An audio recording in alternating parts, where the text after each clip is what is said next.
pessoal, tudo bem com vocês? Eu espero que sim. Eu sou Joãomara Santos, sou professora de História, doutoranda em História pelo PPGH UFAM.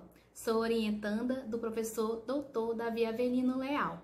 Eu agradeço ao Labuta pela oportunidade, pelo convite de participar do Labuta na Rede e fazer algumas reflexões a respeito da pesquisa que eu desenvolvo sobre as comunidades rurais do Lago de Tefé e seus trabalhadores.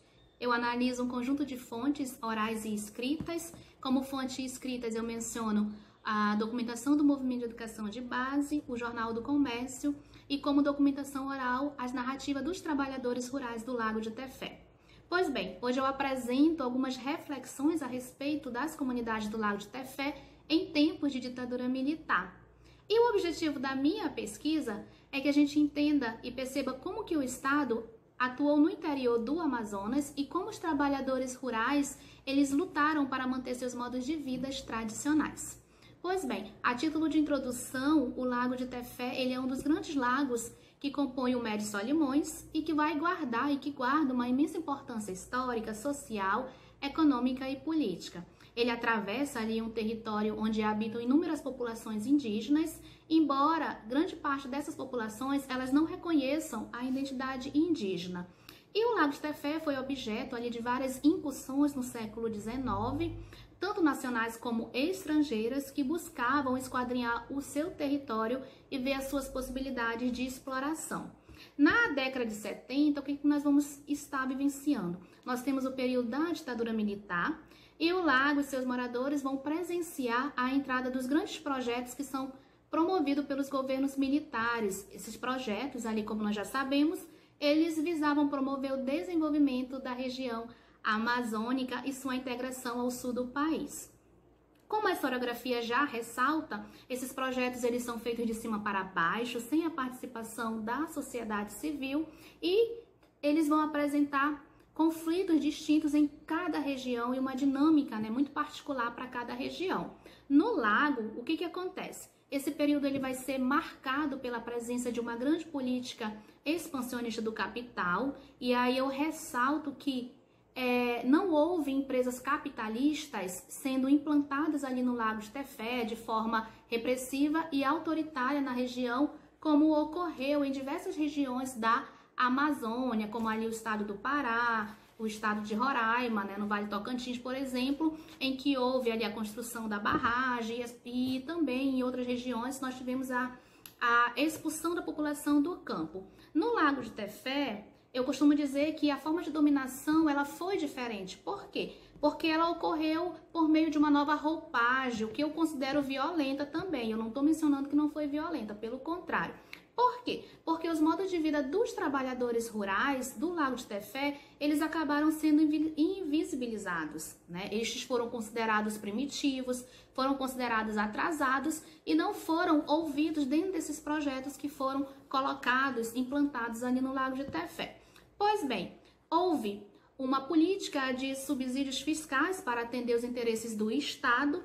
O Estado ele não vai potencializar o que os trabalhadores já produziam, que era ali principalmente na década de 70 e 80 a produção da mandioca, na sua economia, como principal produto da economia. Vão tentar transformar esses trabalhadores produtivos para o capital por meio de uma política de modernização da agricultura, que será consolidada por uma estrutura de assistência técnica e rural nas comunidades, tá? Então, como que isso vai se dar na prática? Essas políticas de subsídios fiscais do governo vão ficar presentes com a presença de algumas instituições, como a ACA, que depois se torna a EMATE e depois Sudão, tá? Além da Sudão, nós vamos ter o Projeto Rondon, o Banco do Brasil, que vão chegar a essas comunidades com projetos prontos e vão atuar, Vão começar a atuar propondo ensinar o trabalhador do campo técnicas de agricultura, o que chega a ser curioso, porque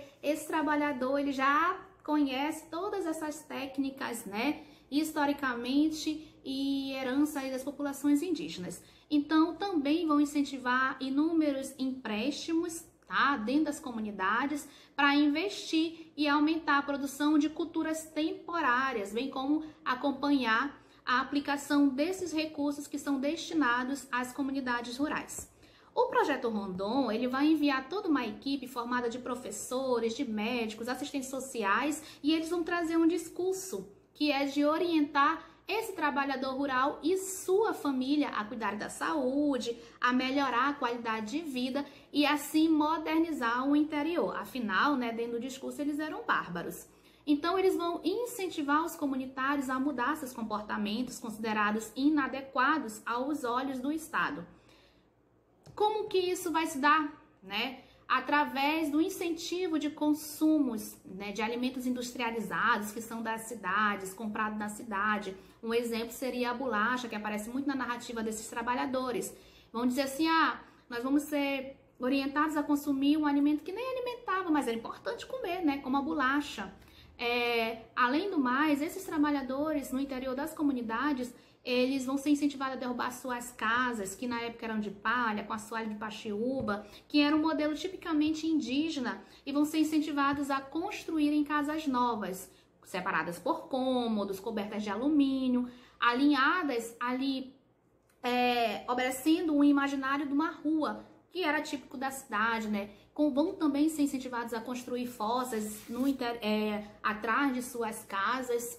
Então, o que nós vamos perceber nesse período? É que existe uma tentativa incessante de desestruturação dos modos de vida com a entrada dos projetos que são promovidos pelos governos militares. O que nós percebemos também? Que dentro desse projeto de imposição, nós vamos ter a resistência dos trabalhadores do campo. Como? Eles vão desobedecer às imposições que são colocadas por essas instituições que são incentivadas no interior da comunidade.